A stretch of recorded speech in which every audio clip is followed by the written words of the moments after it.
the studio. And it was Heather Holman and Aristides. Brendan Zogid is still on the call. By that I mean he's still being dialed, so to speak, if we could use that in Skype terms. Okay, I didn't look at Aristides' latest message, but I'll look at that in a moment. He sent something to myself and someone else as well. And I thank you for that date correction, dear Aristides. That lymph node work, remind me to tell some people about that. Heather Holman, let's test out your voice, honey. Say hello. Hello. Okay, you're registering on OBS, so everyone else probably will. We'll test them in a second. I'm going to the studio right now for Nikola Tesla's either 168th or 167th birthday. T-Tank Berry says, good evening, loud and clear, brother. Thank you so much, dear T-Tank Berry. You are the man. We love you beyond expression. Hugs to our brother, T-Tank Berry. Brother from another mother, and one of the best there is. Okay, we're going to welcome everybody else in a moment. We'll check everybody in a second. Give me a moment to reset the pages on the live stream channel. And once we do that, we'll see if the stream is even appearing. Okay, the stream is appearing. You may hear an echo here for a second while I test something. Let's see if the sound is still on with this. No. Okay, so the sound did not come on. Everybody, click those upvotes. There's a few other things Aristides needs to remind people. I'll try and remember what they are. We'll expand his shall we say, blurb. They call it a blurb. What is stated before a story, so to speak, is like a summary of the story or a teaser of what it's about from the old pulp magazine days. And the blurbs that originally came with the stories were very different from those that appeared with them later when they were anthologized generations later. So a little trivia there for you of cultural pathos. Okay, all that being said, let's test everybody on the OBS. We know Heather works. How about yourself, dear Peter? Okay, let me know if I can be heard. You can be. You're heard. You're quite heard. How about yourself, Aristides? I'm here. Very nice thumbnail there. Thank you for pointing out Tesla's birthday. Thank you. I appreciate that profoundly. And yes, just so people understand, notice the difference between that and AI artwork. AI artwork would generate Tesla with a much more, how would I say it, a much more placid face. AI, so far at least, does not really do expressions very well. And what I wanted to convey was weariness and just the pain of fucked contracts, contracts that fucked over his life, etc. Just the kind of hopefully that shines through. Also, the asymmetry. The natural face is asymmetrical. Again, something that AI has a bit of a problem with, which is how you can ascertain the reason that they are artificial in nature when you see artwork is generally you'll have unnaturally symmetrical facial features, which normal humans don't have. Okay, so all that being said, we have, of course, the day itself.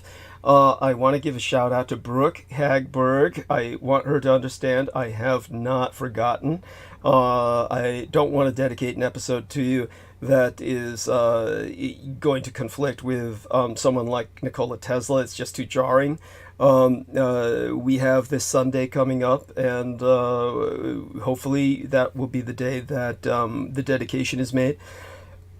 She's been very generous, as has been Heather Holman. And of course, as far as I'm concerned, every episode is kind of dedicated to Heather. She's with us on each one and graces us with her presence. And so she's adored, of course, and a very special member of Team Dietrich. And we try to treat her so. Shout out to Vinny as well, who provides her with adult supervision and an enormous degree of saintly tolerance and puts up with quite a bit. Alters and all that, changing handwriting with every note and message. I'd hate to see what the stickums look like that are left around the house. Little stick-it notes are reminders written by Heather and they look like they're from 20 different people has to be confusing when you walk to the refrigerator or the computer. But that's life. And such being said, as we could tell by the young lady who joined us with the latest episode before tonight's, life for some people is a lot different than it is for others. I don't even know if there's a norm anymore. But at any rate, Sammy Romero says, loud and clear, Doug, and that is profoundly appreciated. Always important that he do that. And with that, a little thing about the lymph node work, that did not make me sick because I did everything I was supposed to do. I went home and drank lots of fluids, kept myself very hydrated, and basically stayed at home to purge all of these toxins out of my body, which is what that procedure is meant to do. I can see the danger in it. I spoke with 3 ladies. All of them were ladies. Amy Como, there was V herself. We'll call her Crazy Cat V because she has the 2 cats, and therefore, like so many people with cats, is probably at this point in her life a toxoplasmosis zombie and a slave to the cats, which is, I think, speaks for itself. Just the amount of money that is sunk into the health care of the pet says everything. And the young lady who was with us last night sank quite a bit into her rabbit. The finances were pretty astonishing that she sank into her pet rabbit, which is essentially a vegan cat. All of that being said, 3rd young lady I spoke to who also had this kind of lymphatic work done, I think in 2 of the cases, maybe Amy Como and the other young lady involved, it was a man who did it, which might already be a problem because men tend to have, whether they intended it or not, greater pressure at the fingertips and are able to apply too much pressure for such a delicate procedure unless they're really skilled at what they're doing. With V, it was a female who applied her lymphatic procedure, but it was too much pressure. And also, I think none of these people hydrated properly. V or Amy Como went on a plane flight the next day, which, of course, the person implying the procedure on her lymph nodes did not know she was going on a plane flight, or probably would have warned against it. In case you did not know, going up at high altitudes on the plane will dehydrate you. That's and beyond all of that, of course, it's just too stressful a thing to do after a lymphatic procedure. Well, all of these women got deathly sick. And in the case of Amy Como, it was probably the most spectacular. Her vomiting green puke was so violent. She spent 2 days doing this. She checked into a hotel room. She took the flight to spend time with her friend in another city, but she could not because she didn't want to subject her friend to green puke flying everywhere. So she played solo exorcist by herself, praying to the porcelain god, the ivory toilet, for 2 days in a hotel room. This is like fair warning to everyone. This is not something to be done lightly. This is why V was always very reluctant to work on my lymph nodes, except in the most peripheral manner. So when we went all out for it, before my, in anticipation of my procedure to come, which will drain my sinuses invasively, or as invasively as you can get. It's not considered invasive surgery, but it's certainly fucking invasive enough where they want you to stop antiplatelets or aspirin a week beforehand so that you don't bleed out while they shove a camera deep into your nose along with other implements. Basically a vacuum hose, so they can get all the snot out. I'm not quite sure how much will be left in there at that point with everything that's been done to this point. At the same time, I'm also convinced that I've contracted something from exposure to that horrible wretch upstairs and his warm bath water, his wastewater, and for all intents and purposes, I was rolling in the mud with that son of a bitch, Flippo the Speed Freak, or as I call him, Manila Ice, after the drug. As far, effectively, I was sharing spit and seminal fluids with that bastard. So whenever I contract it, it's like a low-level cold that just doesn't seem to go away. It seems to get better and then doesn't. Almost certainly it's probably the latest variant of COVID, which is just like, this is the long-term manifestation of it. That hopefully is not long COVID. I doubt it, because there would be other symptoms. But it's something like that. It's just something horrible. Honestly, my eyes were exposed to that wastewater as well, splashing around when I was emptying it. So I was convinced for a while there might be an amoeba crawling in my eye, but it was just a sty, an infection, of course. Fortunately, I have antibiotic eye drops, which I saturated my eyes with. So all that being said, otherwise life's been fine. And we are going to basically turn towards our lovely people. I will be here for the full 3 hours with them, of course, opening hours. And this is because, as on the other days so far, there hasn't been a need to really travel outside. If I'm celebrating Tesla's birthday in an educational sense by talking to the Blood Boys about it, that opportunity will come tomorrow. But we'll find out. I'll be following up on a lot more things as soon as possible. Bureaucracy to take care of before it gets too late. And all that being said, we are now going to turn back towards these wonderful people, Aristides, Heather Holman, Peter Moon. Aristides, if you would be so kind, if you're not too grossed out to speak at all after what I've articulated, tell people what needs to be done on a basic level, and then we'll segue it over to Peter and dearest Heather. All right. Well, I've managed this far, so I think I'm fine. Thank you. Thank you. Yeah. Okay. So your upvotes are crucially important. As soon as you get here with us, hit the little thumbs up for the upvote. Make sure you're still subscribed and you haven't been mysteriously unsubscribed. Click the notification bell. It should be right next to there to be notified at the beginning of the program, or if we have to restart, even more importantly, because sometimes that takes a while to reboot. And if you'd like to provide additional upvotes, which is important because certain nefarious actors out there put downvotes immediately on the program to keep it out of searches, and you can't see them, but they do register on YouTube. So under your account settings, and I believe you do need an account to do the upvotes. At least I do. Maybe you're special, but under Switch account, I am able to add additional channels to my main account. Channel is different than an account. It's just a different personality for different purposes, but all of them can independently upvote. So you could make just empty channels to give us upvotes, but don't talk to us from a bunch of empty channels. Just talk to us from your main channel. Thank you. And that's the important point to be made. I remember it now. So, my dear Aristides, please make a note to just expand upon that last point a little bit. I'll basically state the basics of it right now to everyone. Because of one actor in particular, Trampas Nicholson, who is affiliated with the cult of the Kings of Edom, and it just painfully so. It is so obvious and so extreme that as soon as I allowed him to come onto the program, I recognized immediately I made a mistake. It wasn't simply the lust bombing with his constant desire for me to drink his blood and trying to appeal to me to do such, which Aristides can testify to. He sent me notes saying that he used scent neutral body products, etc. Tried to emphasize that he was pure Caucasian, freckles and all, as if he had been reading about my taste for blood from a dossier.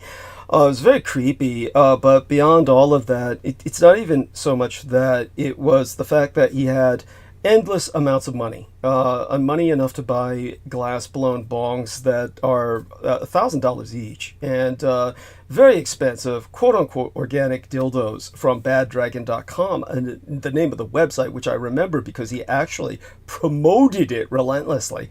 All of this is all one thing, but the fact is that the money that he gets for these items is obviously a lot. And so he's on an incredible sponsorship from the Cult of the Kings of Edom, and his one job in life is simply to break into the chat room at this point, since he failed in his other attempts to sabotage the program. which he reached an apex when he coordinated an ambush with Mark H. and Brandon Young. That is on record, and you can identify that because our man Aristides actually time-stamped that episode. So it's not too long ago, but it feels like yesterday. But it was saved only by Jennifer Hawkins impeding herself, intervening. And Jennifer Hawkins came on to basically save that episode. So it's a astonishing episode in its own right. Very cringeworthy until Jennifer Hawkins enters the fray and soothes the scene. Just basically puts oil on the waters, as my legal father, George Dietrich the sailor, would say. They used to pour oil purposefully on waters to calm them. Back in the old days. No one would do that anymore with environmental consciousness. But when it comes to the what it brings to my mind is that ever since, pretty much on an episodic basis, meaning every episode essentially, Trappist Nicholson will try to break in using an empty channel that has nothing on it. So whatever you do, if you're on an empty channel, then I will just hide you from the chat. It's as simple as that. We can't afford the risk, and therefore we need to bring this to your attention. You need to talk to us from your main channel if you're going to say anything in the chat room. So that being said, Aristides hopefully will make a note to kind of expand or more emphatically talk about that last part in the future. I think you said it well enough, but you know, you sure. could have, and you know, it could be your main channel is empty too. But if that's true, don't walk in and just start saying weird random stuff. Yes. You know, because usually the hallmark is it's just some totally offhanded, usually bad taste, you know, comment, you know. So you know, but we don't expect any of our good listeners would do that. Yes, thank you. And it does help to yeah, we don't want Trappists to start to do this, so there's no point in giving hints, but you know, might might help to just start stuffing at least one video on your channel or something. Just make it look, you know, give us some trace of personality where it would look like a human being. Okay, so all such being said, by the way, just so people know, again, and indicative of the fact that Trappist is sponsored and a member of the cult was the fact that he was online all day. It could be at any moment and it would wind up happening because it was inescapable. What would happen was he would be lust bombing me with messages throughout the day, and I would just do my best to simply ignore them. But at one point in responding to somebody else, simply because the glitchiness of Skype and the PC, or worse yet, the cell phone, whatever I'm responding on to another person, I would hit one of his notices by mistake. And the moment I did, all bets were off. He would just flood everything with nonstop just what we would call cyber diarrhea. Logorrhea is the old word for it. Verbal diarrhea. Logos meaning the word, or logorrhea. He would just then just spew all this shit into the medium, into the venue. And again, this was at placid times before he was just dismissed and for what he is. So this is the kind of people that we're dealing with. There is no life for them outside of being online. This is all they do. They're just online all day, and they just dive right in. They're aware of everything you say. There's every indication of that because they will reference things that you never sent them. So it's obviously intelligence agencies involved, and they're sponsored by them, and they're just paid to stay home and harass people. And some of these assets are dedicated singularly to a single targeted individual, in this case myself. So that means whether it's Richard K. Cole Jr., Trappist Nicholson, their entire life is dedicated to myself alone, and they are paid handsomely for this. And this is what your tax dollars pay for, and it's why we need a revolution. It's, if anything, it's why things are on their way out.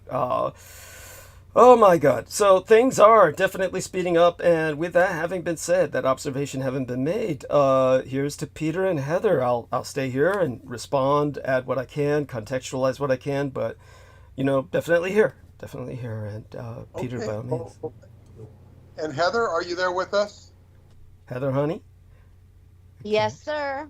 Yes, honey. It's so nice to have you with us. Yes. And Thank you. we, anything you have to share, report, you know.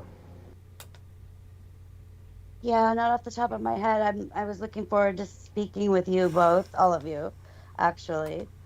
And I'm just here. Wonderful. And we're glad to have you. Shout out to T-Tank Berry and Amy Como and Eric Cradle, and of course our lovely V, our Lady V in the chat. Heather, make yourself at home and feel comfortable. We're all sitting in the hot tub together and drinking wine. Okay, I'll be there in a minute. I gotta go change.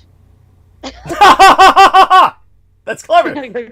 That's clever. By the way, it's like Aristides' drollery when I told him in our latest episode we had Princess Starfox joining us from New Orleans in Louisiana and told us about how she consulted a psychic about her parents. She never felt bonded to her parents. They always seemed distant.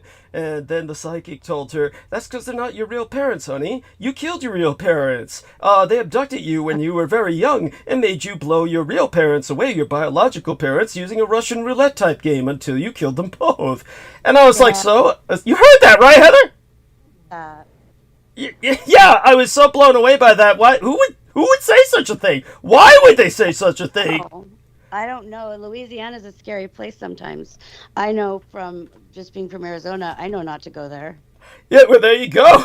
And I was like telling Aristides, the fact that some psychic would say that, I don't understand what their strategy would be. Maybe shock value gets you more money or a bigger tip, but It's down there a little more dark. yeah, that's